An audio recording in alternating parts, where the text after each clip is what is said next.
As a result, we are pretty much the opposite of ESG.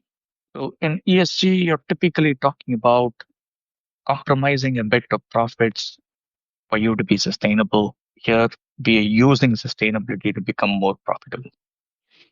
While we use it as a financial institution, we use that to become more profitable for our investors.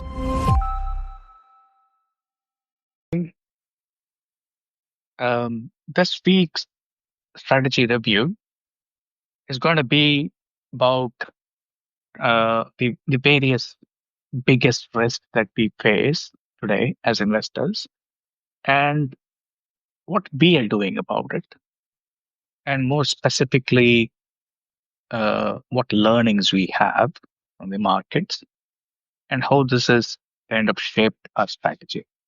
So, one of the things that I want to start off by saying, I'm going to adjust this a little bit so you can see me right there. I want to start off by saying we use what we call as a falsifiable strategy, falsifiable thesis, and a strategy that kind of adapts the market. Why do we do that?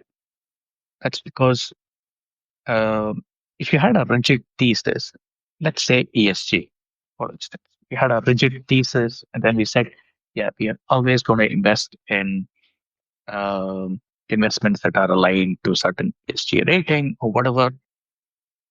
When market conditions change, your thesis becomes false, right? Uh, Similar case if you're taking a purely um, macro view and you invest on that basis, what happens is the macro flows have also been quite volatile. There are changes in the market. The changes in the structure of the market itself has to be understood really well if you have to make that sort of a thesis. And that's one of the reasons why when we started off Helix Research, we said one of the pillars that we're going to start off is we'll have a falsifiable thesis. The reason why I say that is data comes in, we understand based on that. There are changes in the momentum, there are changes in the volatility, there are changes in money flows, there are changes in fundamentals, um, changes in valuations. So based on that, our thesis needs to adapt. So with that, what we have been doing is we stay focused on ecoeconomics, uh, which is the book that I think many of you have read.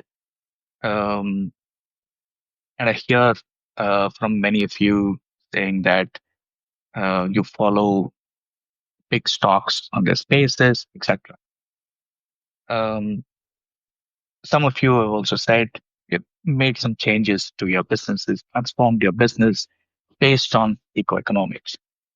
Um, the fundamental idea here is I don't want to be tied down to a score or a rating mechanism that comes from an external provider and becomes basically a reporting burden on the company.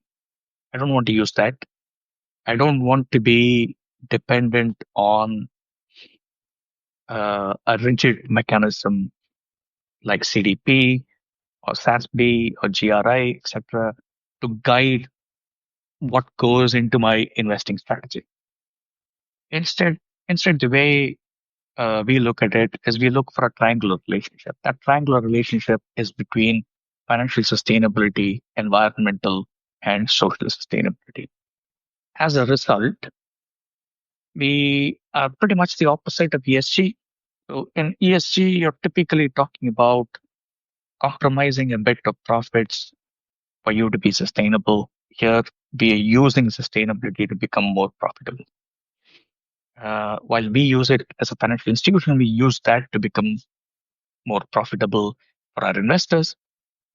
Our portfolio companies, the 60 of them, are using sustainability to become profitable in their own sectors. And that's the core of this.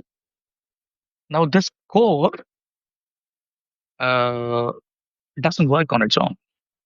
It works on the basis of certain market conditions. And that market conditions is what I talk about in my second book, investing in a sustainable, youthful, sustainable market. Uh, the reason why we are very interested in this under 30 age group is that's the group where, most of the, I can say, the formative ideas come up. And as this group essentially moves up through the various um, stages in life, they make choices. And those choices then determine how good a portfolio you are able to get out of this. So, as an example, I think I mentioned this several times in the past. All of our, welfare state, benefit system, fiscal policy, etc., assumes pretty much like a pyramid scheme. You need more and more younger people entering into the workforce at the lowest levels, moving through that ladder. And by the time they are 65, 67, whatever, they retire and they get to use, pensions, etc. For that to happen, you need more and more younger people getting into that workforce, into formal employment. Now, what we find today is we have a situation where uh, it's more difficult to get into formal employment. It takes longer.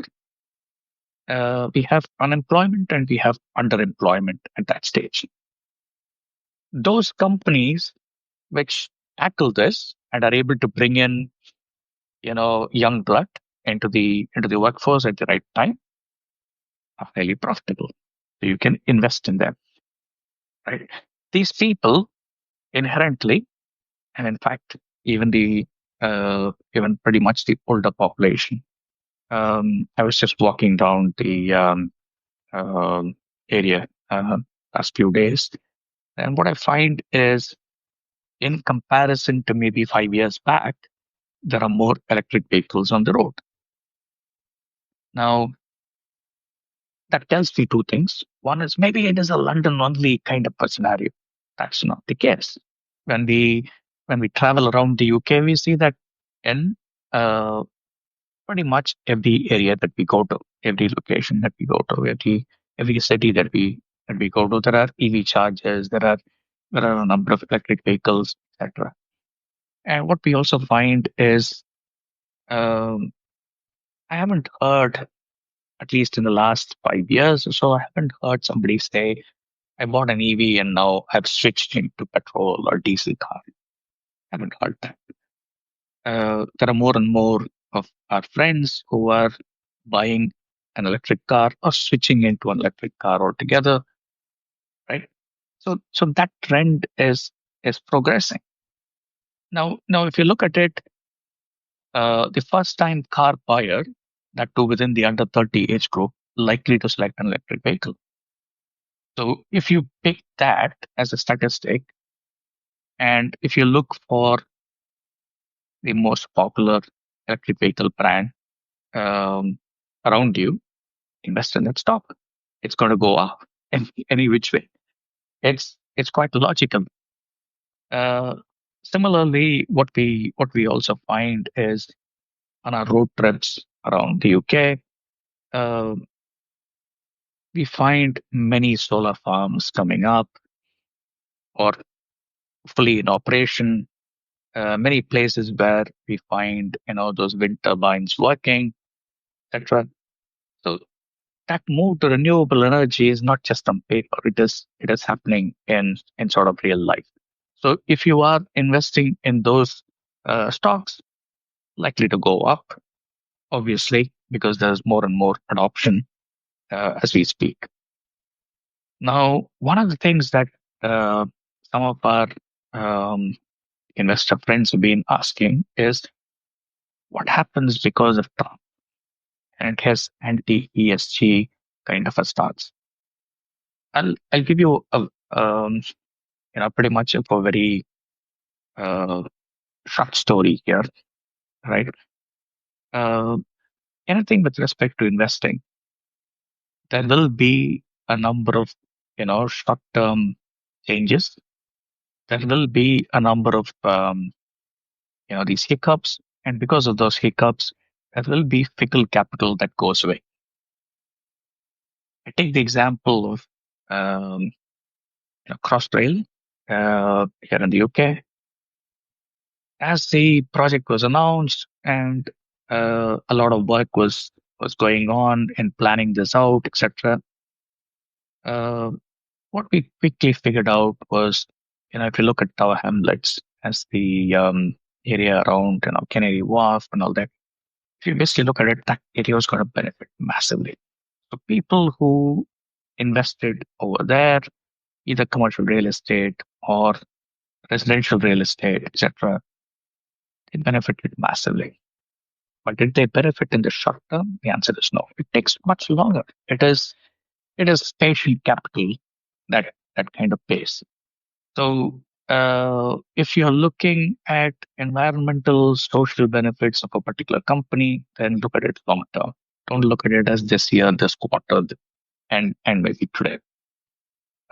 Most of the companies that I study, as part of those 60 companies that we invest in, most of those have had sustainability programs for 10, 15 years. And it didn't give them, benefits in the first 5 years. Right? It took much, much longer. And uh, when companies go and drop climate targets, sustainability targets, etc., it tells us something, right? You don't look at it only as sustainability, environment, ESG alone. Look at it in comparison to their business model. Uh, is the business model outdated? Is that company under some financial stress that what happens when there is job losses, when there is, cuts in investments, etc. Because there is some financial distress at the back, right? It is not because somebody just changed because of Trump calling for it, whatever. It is financial distress at the back. And that financial distress in a lot of times comes from consumer behavior. So we all have to remember one thing: tariffs and trade barriers and the whole idea of global trade itself doesn't grow the economy, right? It doesn't grow the economy. What grows the economy? It's consumer spending. So understanding how consumers buy, that is what helps us uh, as an investor.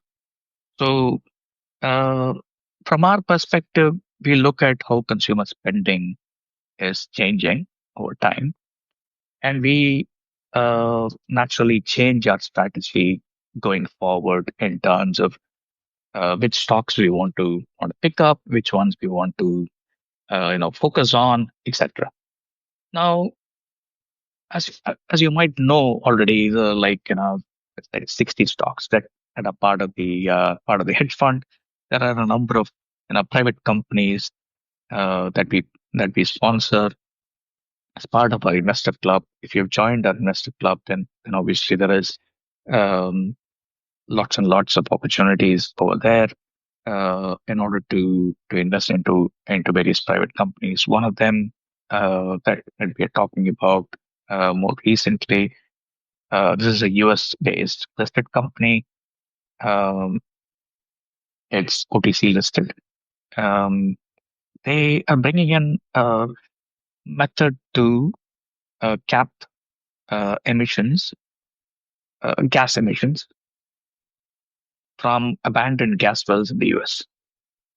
The way they're doing this is they're bringing in a small trailer that will connect up to this gas well, take the gas, convert it to energy, and use that energy to mine Bitcoin. Some of you have asked why Bitcoin. You can use that energy. You can sell that energy. In many of the cases, these um, gas well sites are very remote locations, so you frequently need to disconnect the trailer, take it elsewhere to sell the energy. because there isn't a grid connection out there. Uh, then the other option is you could do something, some processing, whatever, um, and you can spend that energy and make some money out of it. The reason why they selected Bitcoin is there isn't a latency requirement. You can produce at 2 a.m., mine it, send it off, and you still get paid. That's the reason why they've taken that approach. It's a highly profitable and sustainable venture. We've got that one. We've got a UK based waste to fuel um, project. This basically takes plastic waste, councils are trying to get rid of it. So the input, raw material, is basically free of cost. They've signed up with several local councils getting the plastic waste free of cost. And they convert that into a material that can be used as a diesel substitute. So you can use it to run, generators. You can use it to run cars. So it's not something that's very difficult to understand. It's fairly simple. It's not an incinerator. It's not one of those that burns tires or whatever. It's not those sort of polluting mechanisms.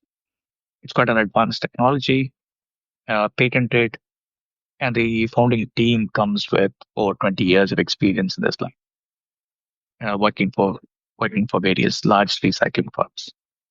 So we've got that one as well. We've got another UK firm that has an EV charging facility for construction sites.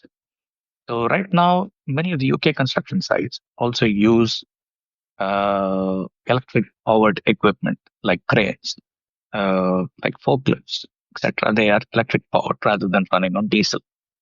But then one of the challenges that we have is many of the construction sites don't have grid power. So how do you supply them? You got to have battery packs, and these people have got it's pretty much like a container truck uh, of EV chargers, high voltage EV chargers that can be used to charge, these equipment. You can charge six of them at any point in time. They can bring these, basically these trailers into a construction site, leave it there. You charge overnight, and basically during the day they can take it off. They can replace it with another trailer. So that's sort of a mechanism that they're coming up with. The the founding team is ex-JCP, so they know pretty much how this works, and they have uh, a number of contracts with UK contracting firms in order to supply these, charging equipment. We have a beverage company in Malaysia that's um, non-alcoholic beverage company out there in Malaysia that we are sponsoring. We've got a non-banking financial services firm in India that is looking to raise um, money for its tier two um, capital. Essentially, this is to cover for micro, small, and medium-sized enterprise loans. So helping small traders, etc., to get funded. So we've got that deal as well on the table. So we as a as an example, we get pitched every week. So there are a number of companies approaching us for financing. Some of them come through our website. Some of them come through various partners of ours. We have an India partner who brings us very valuable deals. We have another Malaysian partner. We have a UK and a US based partner firms that basically bring high quality deals to us. We do our due diligence, and then we present it to you as part of the investor club. Uh, if there is interest, then we can take it up as a separate investment. We structure the investment and we manage the investments for you. We are not motivated by getting the deal done for the company. So we are not getting paid by the company. We take a management fee from yourselves as the investor. So we act on your behalf, not on behalf of the company. So this is drastically different from investment banks trying to uh, sell you deals, because that's not the way we want to work. We want to work as an investor focused firm, and we are basically structured that way as well, right? And that's the reason why we've set up a investor club rather than setting up a an investment banking sort of an entity. That's on this, and then we look at what is happening in the market in the next few days, and why this is kind of quite important going forward. So some of the companies that some of the stocks that we've traded in the last month or so, and it's given us anywhere between 4 and 5% in the last month. So month on month, we have been doing anywhere between 3.5 to 6%. So annualized, we are at about 68% um, year to date. So last year we delivered 84. This year we should be closing the year at anywhere close to about 80, 84, 84%. Um, so some of the stocks that we traded, in the last month or so, I'll probably take you through what we traded and how we did, etc. Um, Alcoa, um, this was one of the stocks that we had looked into. We took long positions on Alcoa over the last 2 months or so. Um, Still holding on to it. Another one, Best Buy. Again, we took a long position on that. Uh, we are holding on to that. Wells Fargo, good financial institution, expanding asset base, financially sustainable, and best placed in the sort of US market right now. So we've taken a long on Wells Fargo as well. I'll tell you a few more that we must be talking about.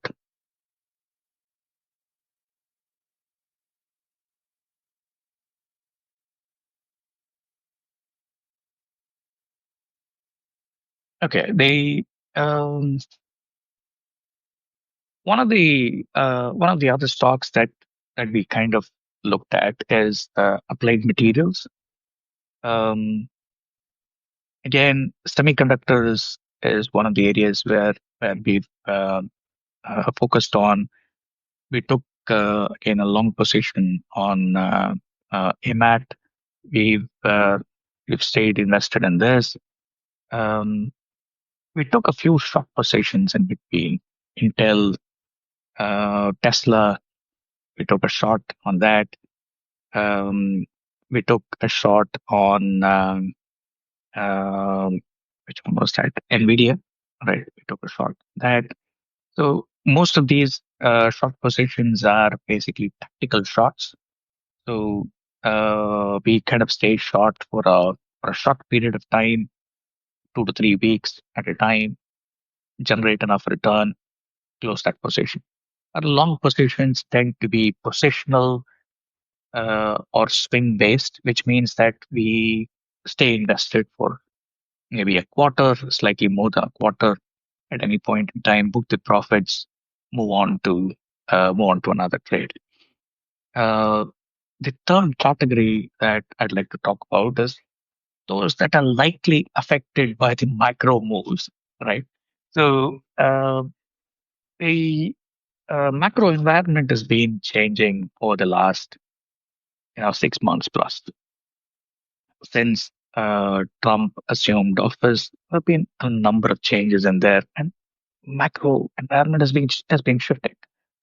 Macro environment, geopolitical risk, interrelated. So there have been quite a few shifts, with respect to that.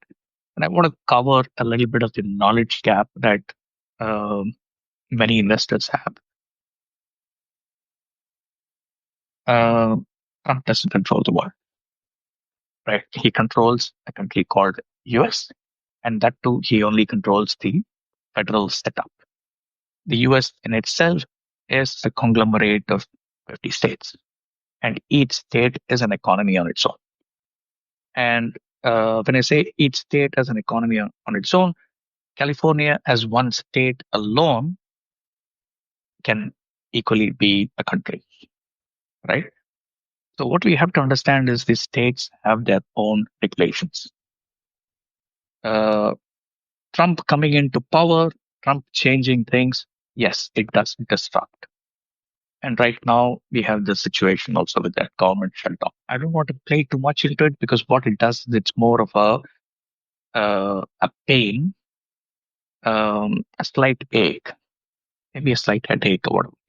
You take paracetamol at this time, right? But the reality of that is uh, it delays the availability of various economic indicators like unemployment, for instance. Like we are interested in that because we want to know how the economy is doing. And when that data is delayed, then we have to make assumptions on that. So when that data becomes available, is the market going to react to it? Is there going to be a pullback at that time? That's the only inconvenience with the government shutdown. But other than that, it doesn't really bother us as investors.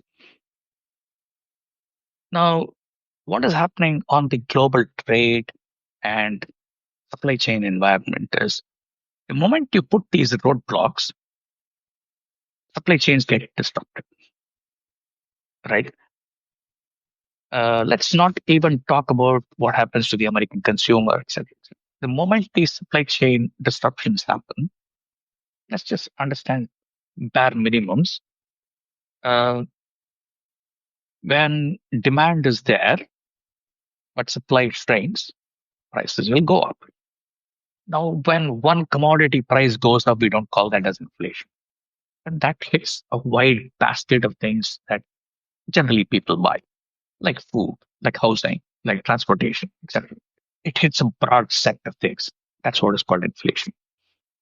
And uh, the ways to control inflation, you might hear from the news that it's interest rates. Like the Fed might cut interest rates, etc. That is a very ineffective tool. Really. The way to cut inflation is to ease these supply chains. Ways to cut inflation is through taxes, and the ways to cut inflation is through public spending. All three of which the current administration doesn't want to do. So inflation is definitely going to go up. As inflation goes up, now here is the interesting part here. Uh, Unemployment has slightly tapered, and it is trying to it was at the time when when Trump was taking office, it was actually not bad. Now we have got to a point where some federal employees have lost their jobs. Many people uh, in the private sector have also lost their jobs. When they lose their jobs, what do? They first cut discretionary spending. Then some essentials are at strain. Now, when that happens, there is a demand decrease in combination with a supply chain related disruption due to the tariffs. Now, this is how you need to look at it, right? I don't want to play into any conspiracy theory or anything of that sort. There are fundamentals that you look at. When consumer spending is strained and the supply chain is also strained at the same time, now that's basically a double whammy. Right? That's not recession for you, right? What it will lead to is, uh, first of all, because demand is contracting, and that's not in tandem with supply. It is due to the factors that we basically talked about. Uh, Cutting interest rate at this particular point of time can actually be a disaster. So uh, today, I'll today sorry tomorrow I'll be listening in to the Fed's you know press release. What I want to hear is um, what the fiscal policy is likely to achieve. And in my opinion, this can lead to pretty much of a situation where we call deflation, right? So we have to wait and watch. We can't say upfront what is going to happen because things in the market keep changing every single day. And that's one of the reasons why we said we're taking changes to the strategy 1 week at a time. We are observing how things are moving and we are changing our strategy every week, go along. Uh, and one of the things that um, um, we kind of specifically want to focus on is understanding consumer behavior because that tells us a lot about how the economy is likely um, to perform over the next few months to quarters. It is not policy that drives the economy. It's not global trade that drives the economy. It's the guy at the line of that guy at the end of that line who's buying, right? That consumer. That's what basically drives things wrong. Understanding that is very, very crucial for us. So yeah, stay tuned. I'll post this recording tomorrow morning. But then on top of that, we'll also give you more insights as we go along, what you can invest into, what we are observing, etc. Thank you.